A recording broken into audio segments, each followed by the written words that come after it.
Very good morning dear students. कल हमने आपको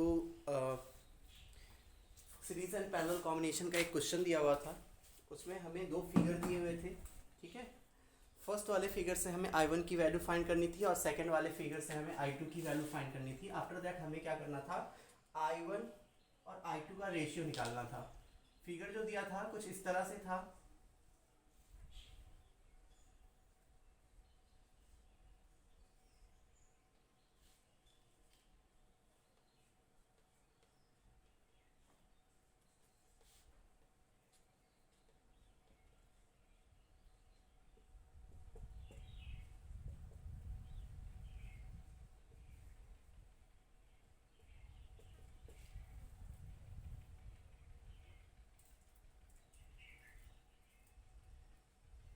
इस तरह का फिगर दिया हुआ था। यहाँ से I1 की वैल्यू हमें फाइंड करनी थी।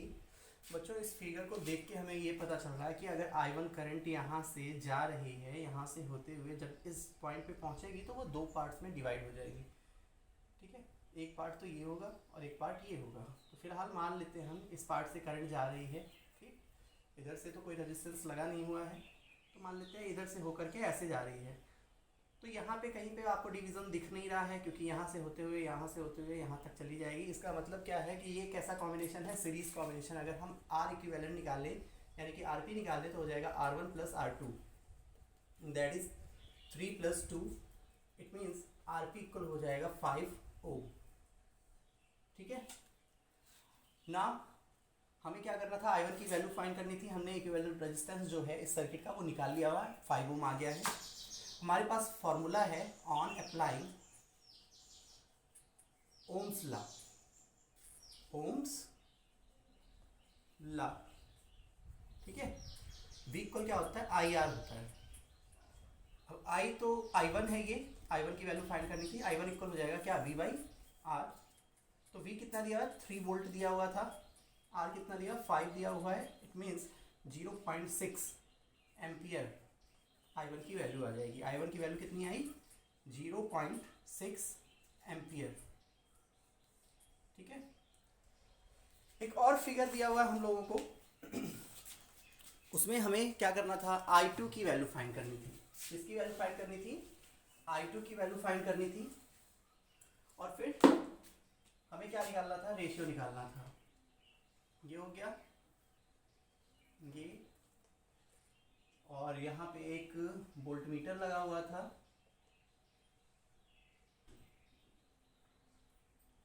आफ्टर दैट यहाँ पे एक एमीटर है, एमीटर से एक बैटरी कनेक्टेड है।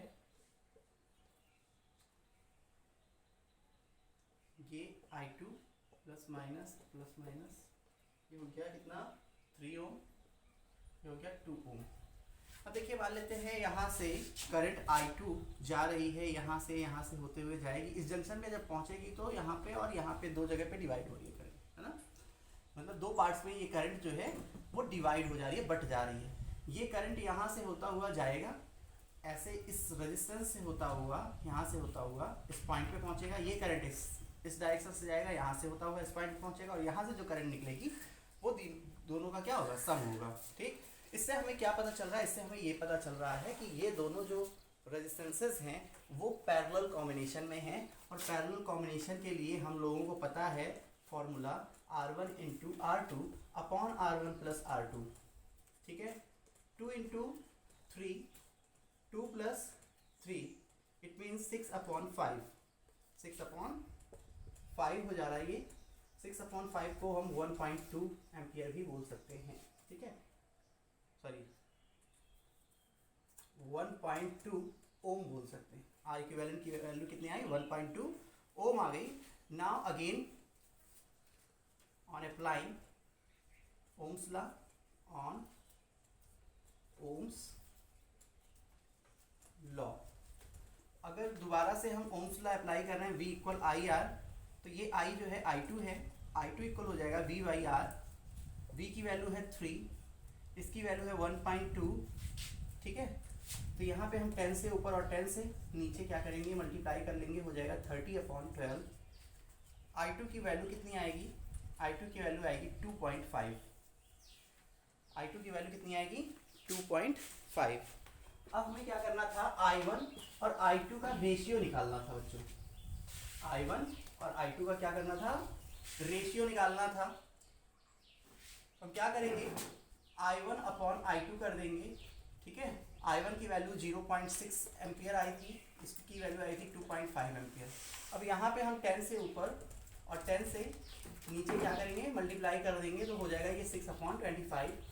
इस तरह से I1 रेशियो I2 आ जा रहा है आपका 6:25। आपका ये क्वेश्चन हो गया सॉल्व, ठीक है। अभी नेक्स्ट क्वेश्चन देखते हैं हम लोग।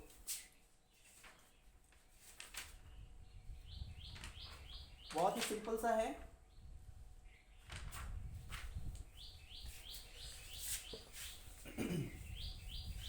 नेक्स्ट क्वेश्चन में बोला ये जा रहा है, a current of 4 ampere flows through a 12 volt car lamp for 10 minute.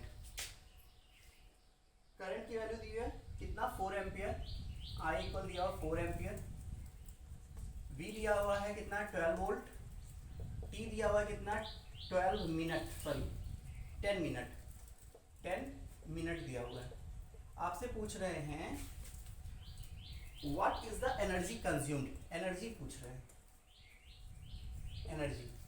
Energy का फॉर्मूला हम लोगों को पता है बच्चों, होता क्या है, E = P × T, ठीक है। अगर आपको एनर्जी निकालनी है, टाइम तो दिया है लेकिन पावर निकालनी पड़ेगी, तो चलिए पावर निकाल लेते हैं हम लोग। P इक्वल क्या होता है, VI होता है, VI। V की वैल्यू कितनी है 12, I की वैल्यू 4, तो ये आ जाएगा कितना 48 वॉट।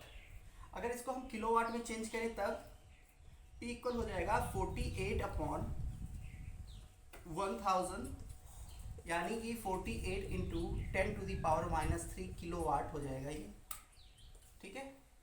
टाइम की अगर हम बात करें, टाइम को, इस मिनट को हम चेंज करेंगे किसमें, सेकंड में, तो 10 × 60 हो जाएगा, मतलब ये 600 सेकंड हो गया।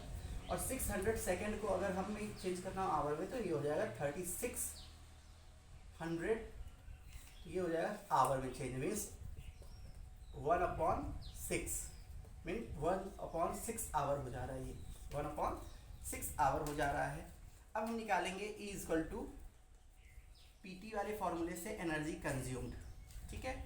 तो पावर हमने किलोवाट में निकाल लिया, टाइम हमने आवर में निकाल लिया, तो ये हो जाएगा 48 × 10⁻³ किलोवाट इंटू 1/6 आवर।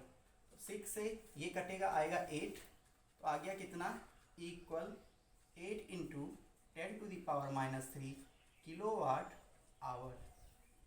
ये सिंपल सा आपका सॉल्यूशन हो गया इस क्वेश्चन का, ठीक है। नेक्स्ट क्वेश्चन हम लोग देखते हैं।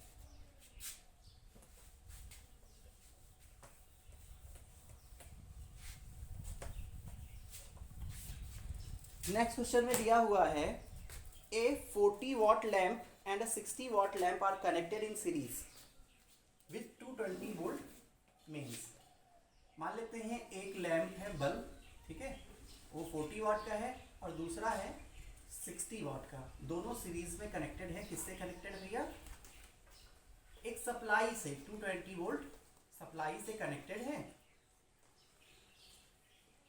अब आगे क्या बोल रहे हैं, आगे बोल रहे हैं the 40 watt lamp and the 60 watt lamp requires 0.182 ampere and 0.272 ampere. ये क्या था, 40 वाट का था और ये क्या था, 60 वाट का था। इसको करंट की कितनी ज़रूरत है, 0.182, इसको कितनी ज़रूरत है, 0.272। आगे पूछ रहे हैं how much current flows through each lamp, how much current flows through each lamp. हम लोगों को पता ये है बच्चों कि सीरीज में क्या होती है, करंट होती है इक्वल, जितनी करंट इसमें जाएगी उतनी ही करंट इसमें जाएगी, ठीक है। तो हम अगर ये कर ले कि पावर दिया हुआ है, इसका करंट भी दी हुई है, अगर हम इसका रेजिस्टेंस निकाल लें, इसका रेजिस्टेंस निकाल लें, मतलब इस सर्किट का इक्विवेलेंट रेजिस्टेंस निकाल लें, ये दिया ही आपको, हम आसानी से करंट की वैल्यू निकाल सकते हैं। लेकिन यहाँ पे हम लोगों के पास फॉर्मूला कौन सा है भाई, I दिया हुआ और P दिया हुआ है, ठीक है, दो चीज़ें दी हुई हैं, हमें निकालना क्या है, रेजिस्टेंस निकालना है। तो देखिए क्या हो जाएगा, P इक्वल हो जाएगा I1 square R, I1 square R1।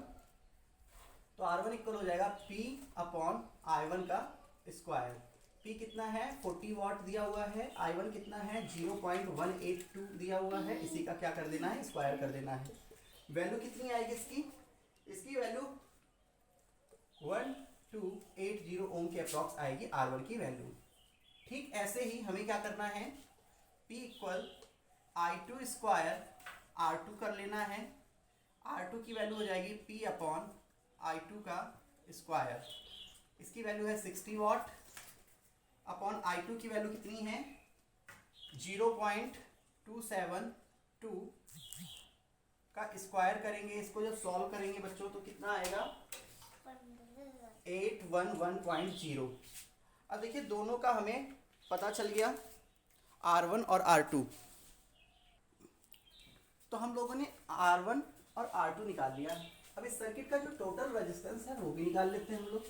क्योंकि ये सर्किट जो है वो सीरीज, मतलब ये जो रेजिस्टेंसेस हैं ये सीरीज में हैं, तो इस वजह से हम क्या करेंगे, R इक्विवेलेंट जब निकालेंगे तो आएगा R1 प्लस R2। इसका मतलब 1280 प्लस 811, इसको जब सॉल्व करेंगे तो कितना आएगा, ये आएगा 2019 के अप्रॉक्स आएगा R इक्विवेलेंट। हम लोगों ने R इक्विवेलेंट अभी निकाल लिया हुआ है। अब हमें क्या निकालना है, निकालना है कि इन लैंप्स के थ्रू करंट कितनी फ्लो होगी। तो अगेन हम अप्लाई करेंगे क्या, ओम्स लॉ, हमें पता है ऑन अप्लाइंग ओम्स लॉ तो क्या हो जाएगा, V इक्वल हो जाएगा IR, I इक्वल हो जाएगा V/R, V दिया हुआ है 220, R दिया हुआ है 2019, I की वैल्यू कितनी आएगी 0.109 एम्पियर। ठीक है, I की वैल्यू कितनी है 0.109 एम्पियर। नेक्स्ट क्वेश्चन,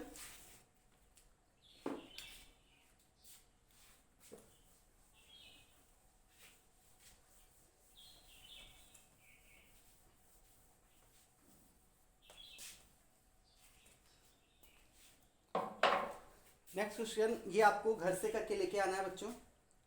ठीक है, नेक्स्ट डे हम इसका जो सॉल्यूशन है वो आपको बताएंगे। A heater coil has a resistance of 150 ohm. A heater coil has a resistance of 150 ohm is connected to 220 volt, means is connected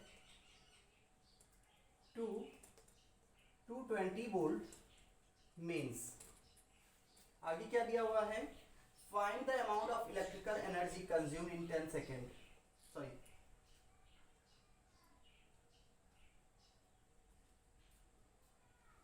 150 ओम, यहाँ तक तो सही है, ये दूसरा क्वेश्चन था। ठीक है, 150 ओम। आगे दिया हुआ how many seconds will it take to, how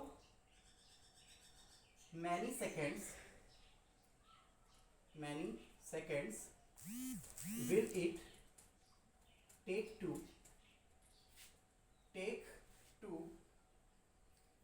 heat 1 kg of water, heat 1 kg of water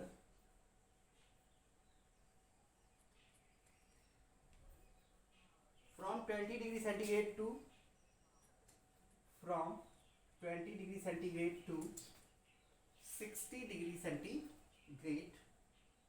Take supply voltage as 220 volt, take supply voltage as 220 volt, ये क्वेश्चन है बच्चों, ये आपको घर से सॉल्व करके लेके आना है। नेक्स्ट डे मैं इसका सॉल्यूशन आपको बताऊंगा। ठीक है, आज के लिए इतना ही। Thank you, have a very good day.